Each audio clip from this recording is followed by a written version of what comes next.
Hello, everyone. This is the Inside Web3 podcast show with Peakman.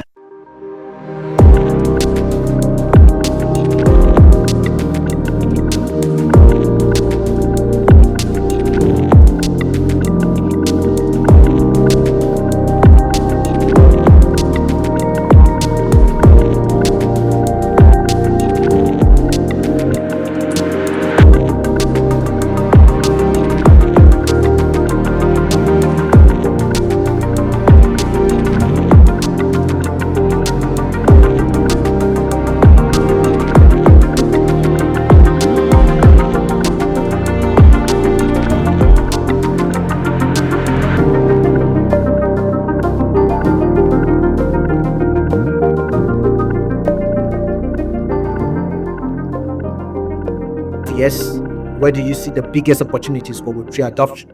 You guys are those, you definitely are pushing for adoption with what you guys are doing with Zion, making crypto disappear, which, of course, the faction and all the stuff. So, what's your take on, the biggest opportunities, for Web3 adoption? Is it in the mainstream finance? Is it on social house? Is it on gaming? Or somewhere, we're not paying attention enough yet. So what's your take on that? I think that it'll be mostly on the application layer, and I hope it's mostly on the application layer. There's some pretty amazing network effects to come in from crypto, and I think you've already seen that even with the friction being the way that it is. But I think up until this point, we've had a 95% drop-off rate when a user has been prompted with a wallet, and here at Zion, we've brought that down to about 2-3%, which pretty much what that means is that you can actually hit like Y Combinator levels of growth metrics that's needed. I think that's really important because applications couldn't really exist in this industry before that. If you wanted to raise, funding, you needed hyper growth, and if you wanted hyper growth, you needed a way to do that. And we already saw like some really quickly growing apps, but effectively hit a plateau because the onboarding process is so miserable.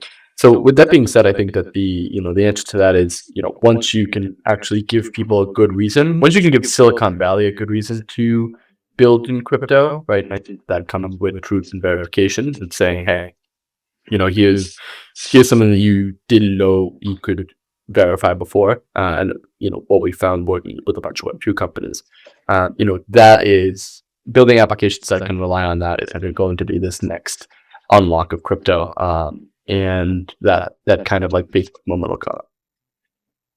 Yeah, I agree with you, and I agree with you. And the reason I'm happy you said applications because lately there was this trend with Asta by CZ and this decentralized exchange. If I'm not mistaken. I don't know if you also saw that. The Asta and the Asta pumping and all the stuff, and really made a whole. I think I said last week. So I agree with you with the application.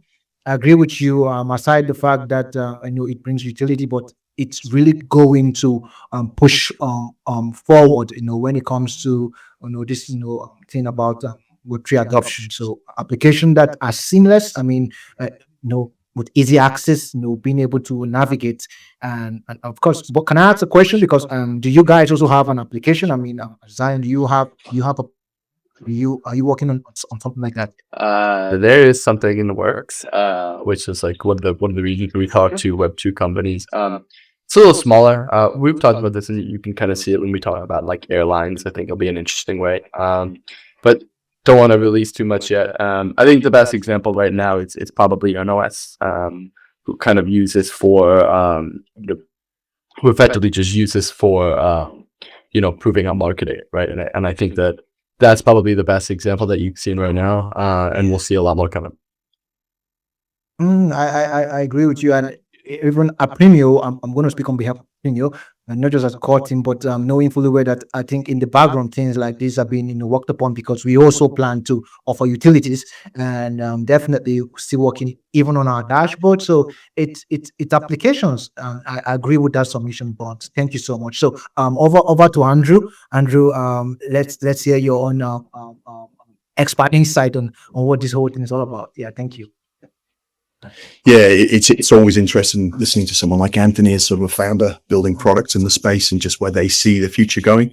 I think from my side, I go back to um, the first iterations of the internet, right? It's sort of everyone was trying to work out what they've got, what they can do with it, how they can monetize it. You were seeing web pages trying to be paid for. And I think, where the sector's going now, it was always a dream to try and make it decentralized. But actually, I think the fact that you're seeing regulation and legislation coming in that allows institutions and banking infrastructure to genuinely start working with blockchain technologies and actually using it, aiding improvement, etc. I mean, that's happening right now.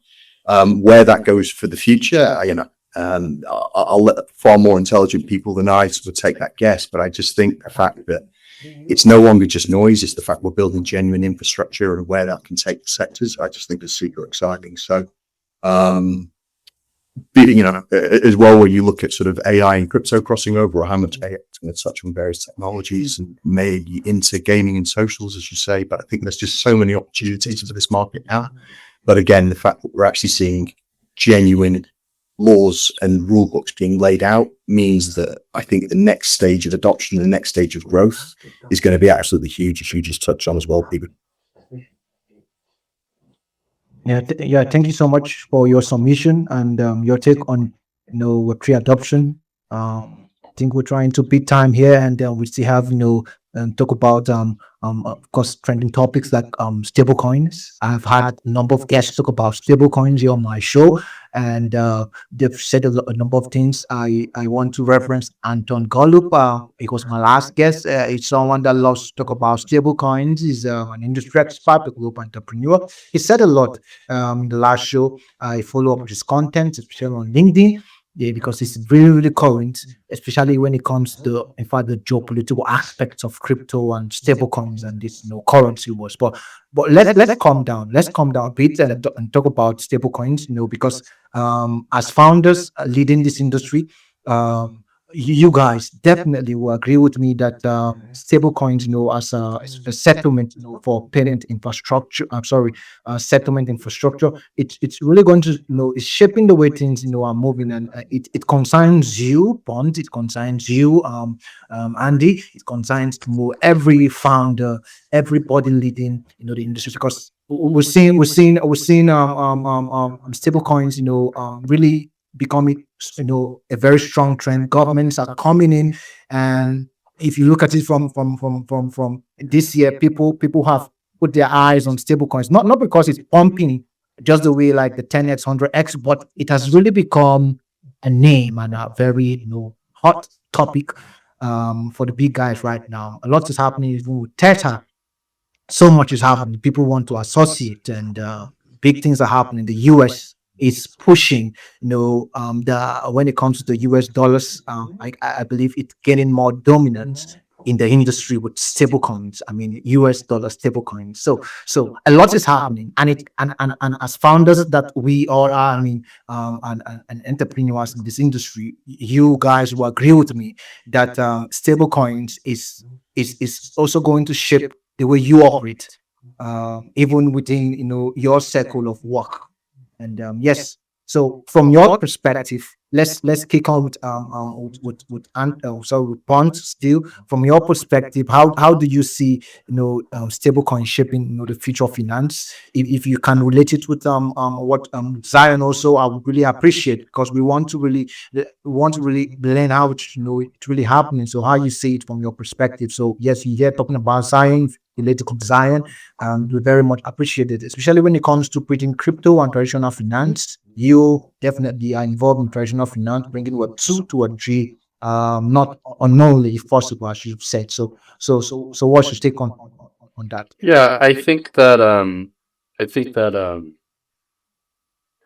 sorry, I actually just totally forgot what was the question again? Sorry. That was my bad. Yeah, I'm just gonna go straight. How do you see stable? That was it. Sorry, yeah, that was it. My bad. Yeah. It would. Sorry, I'm still recovering from Korea jet lag. Yeah. Sorry about that. Yeah, that was I think that it was interesting because I thought that it was going to be a winner take all. I think everything's going to be stablecoin. There's no doubt about it. I think that was decision that we made. Yeah, I mean, that was the decision we made. Like, we were the first one to really Wow. make this, where that we're like, hey, no one's going to just use the underlying asset that's the stupidest thing in the world forever. That's a dumb thing.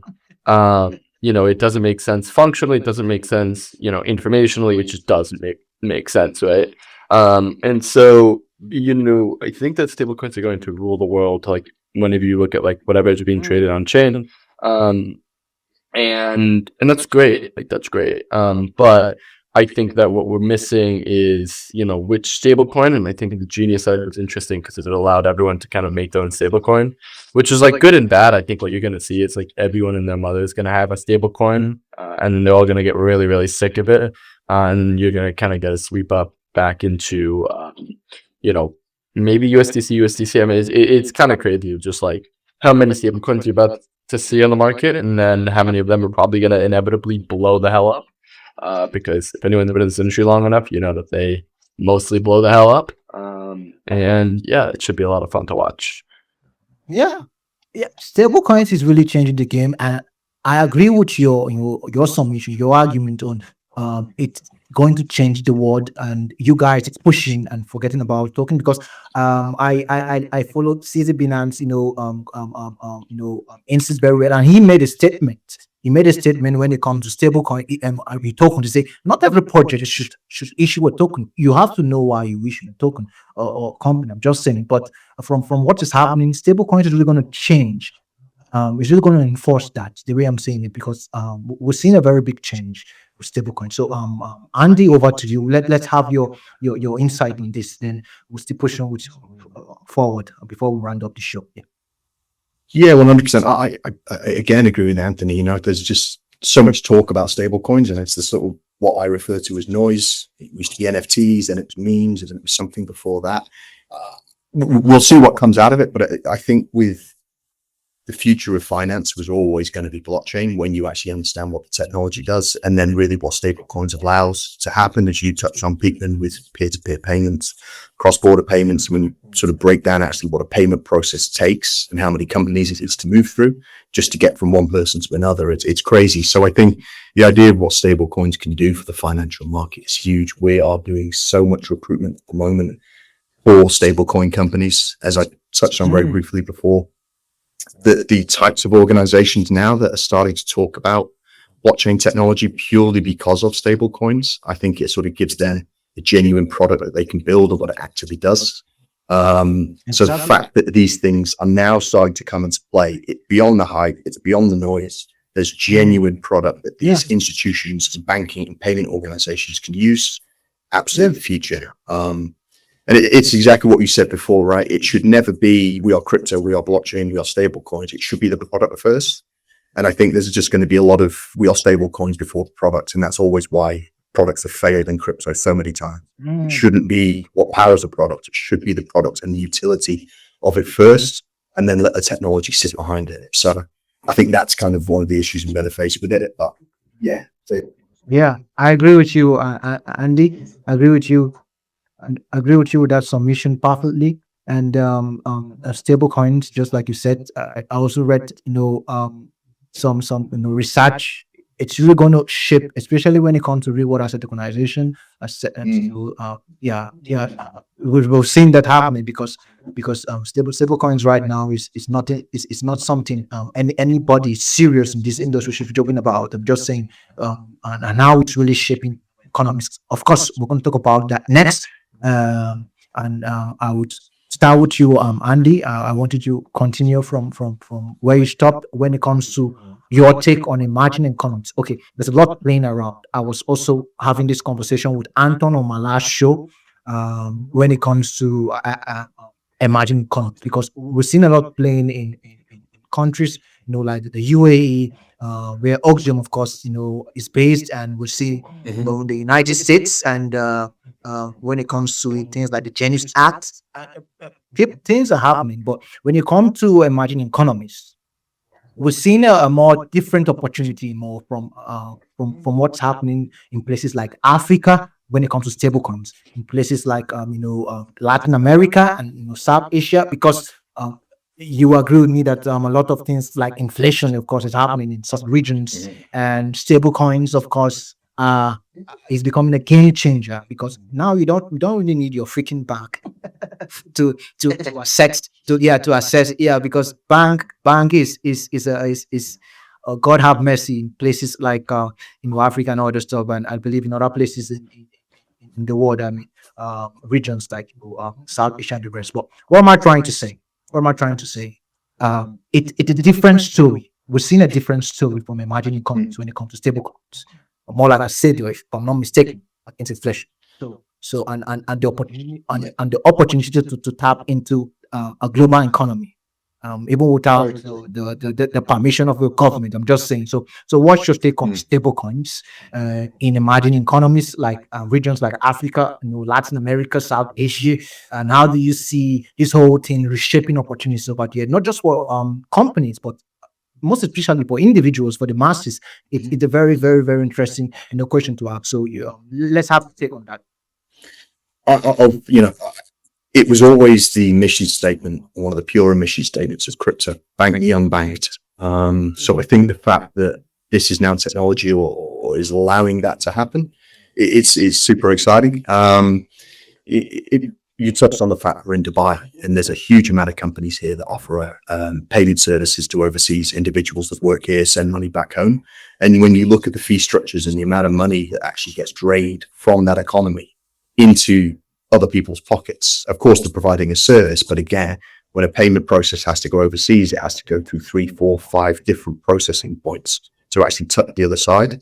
That's all taking a small chip out of that payment. So I think, where stablecoins can have an impact on those emerging technologies, cross-border payments, is absolutely huge. I won't get into the technology behind it or the sort of the wider piece of it, because I think this, again, probably Anthony's going to have a better take on that. But I just think from a human point of view, what stable coins can do for the emerging economies, I think it's huge.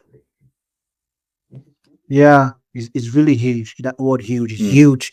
It's huge, and it's like we're seeing a global a currency war, right? Because even China is issuing a stable coin yuan, and it's not a joke, because they know this is it's becoming a game now for China and US. So let's move to Bond. And Bond, I always want you to see how we can talk about it in relating to what Zion is really doing. And yeah, sure. So what's your own take on how stablecoins, is shaping opportunities in emerging economies, and how you guys, of course, really wants to leverage on this whole stablecoin trend? Yeah. Yeah, I mean, I mean, realistically, we've been on the stablecoin trend before it was a trend. Not to sound like a twat, but it's something that we knew pretty early, like 3 years ago. But we're pretty happy that we can like have conversations. Like I was with the senator in Korea. We were talking about like potentially being a pilot for like the Korean won stablecoin, which is like, to be able to have these conversations, to be able to do this stuff, and to be in this position is pretty cool. And we're very, very excited about that. I don't think it's a trend. Like, I think it'll be a trend in just like how many fucking stablecoins there's going to be. But I think the concept of stablecoins is going to, there's no way regular people are going to be buying ETH and like using that as currency. It's a joke. Okay. So what you're trying to say, it's not really going to have, it's not really going to have so much effect on individuals. I mean, in this from what you guys are talking about. I mean, stable coins as a whole. Yeah.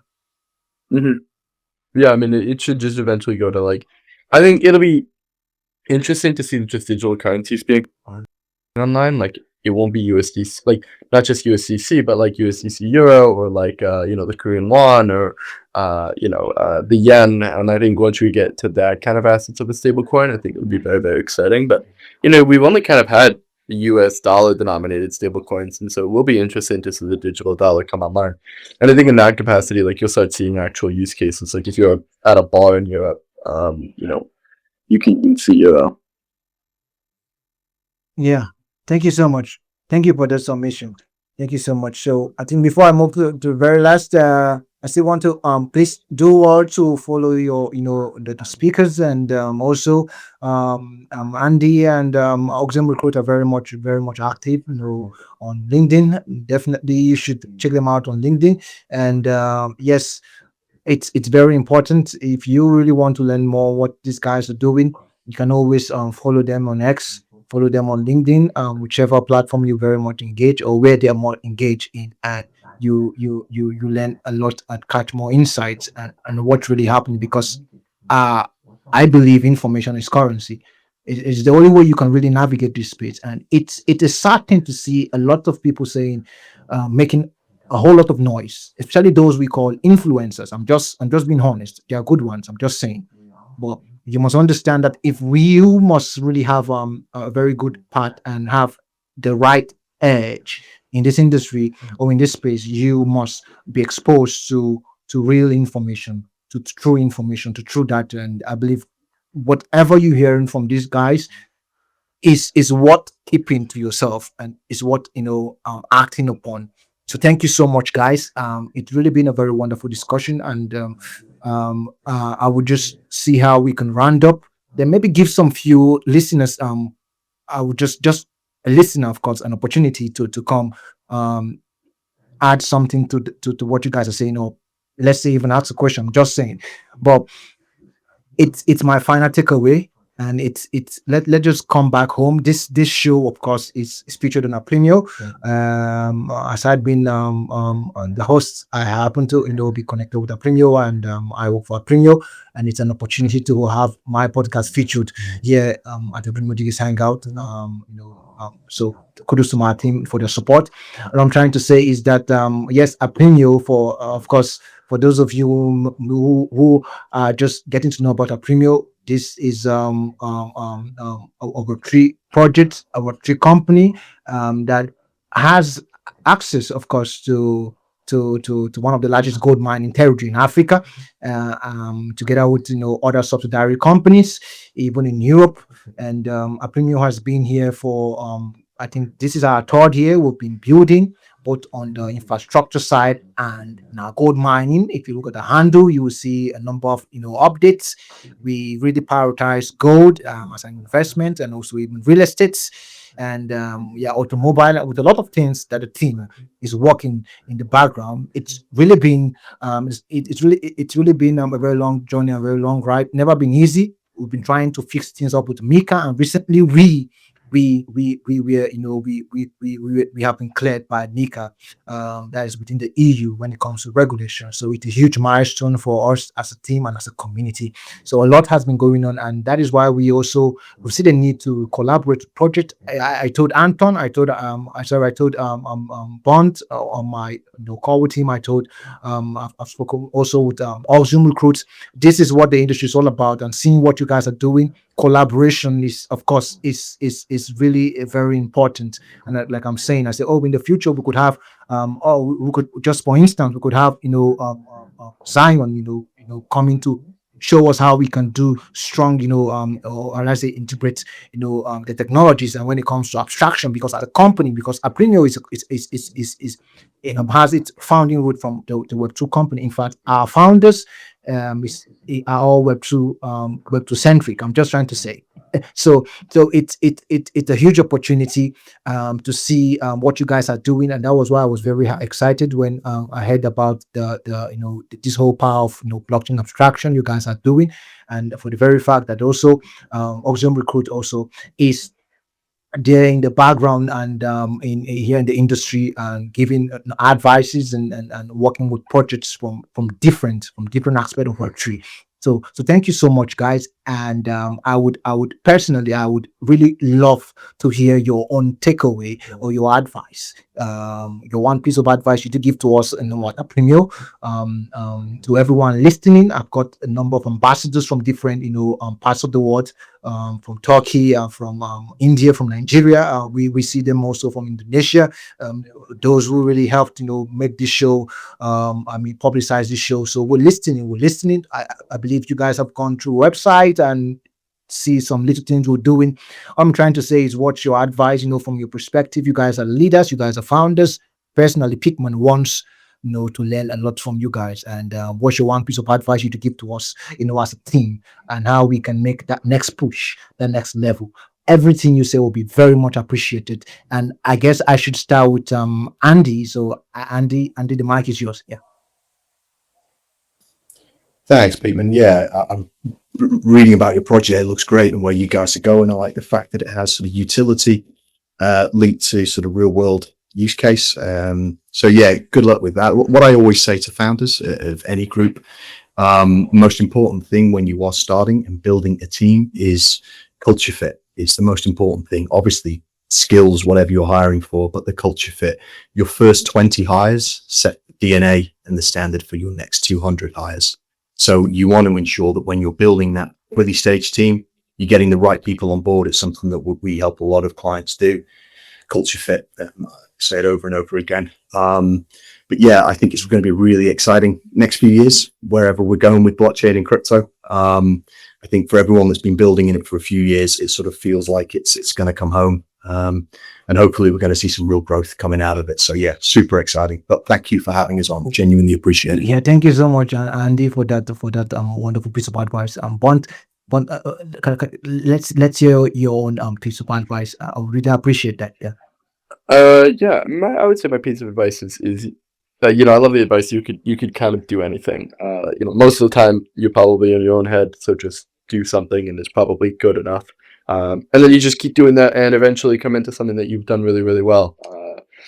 Everything in life is about experience, and the quicker you can learn, or the quicker you can fail, it's the quicker you can learn. So make as many mistakes you humanly can as early as possible, because you're gonna make it at some point. You might as well make it early.